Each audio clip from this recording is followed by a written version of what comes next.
We're beginning with this latest round of talks on Iran's nuclear program. They just wound up in Turkey, and they're being called disappointing, at least according to the person representing 6 nations. Let's go right to Ivan Watson in Istanbul with the story. Ivan, when we talked last, we talked about how low the bar was set for these negotiations, and it sounds like they didn't even make that bar. That's right. That's a fair way to describe it. Catherine Ashton is the head of foreign policy for the European Union. And, Reggie, she was representing 6 countries, the 5 permanent members of the UN Security Council and Germany in these talks. And she said that their side came forward to Iran with a number of concrete proposals, including trying to resuscitate a nuclear swap deal to provide fuel for Iran's Tehran's research reactor. And then she used very undiplomatic language to say that she was very disappointed at the Iranian position and at the outcome of the talks. Take a listen to what she had to say.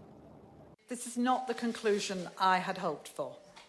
We had hoped to embark on a discussion of practical ways forward and have made every effort to make that happen. I'm disappointed to say that this has not been possible. The E3+3 reaffirmed their continued commitment to pursuing a diplomatic solution. We expect Iran to demonstrate a pragmatic attitude and to respond positively to our openness towards dialogue and negotiations.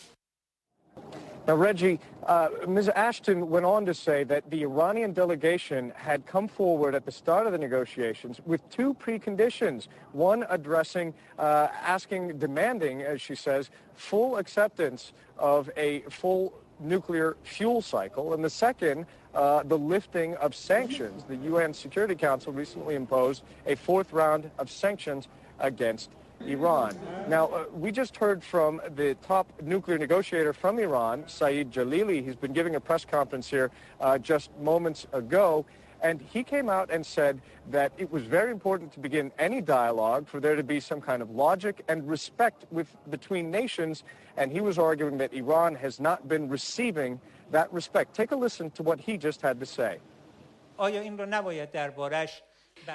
Who gave Israel nuclear arms? Has anyone looked into that?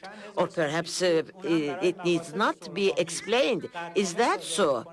And there are thousands of centers.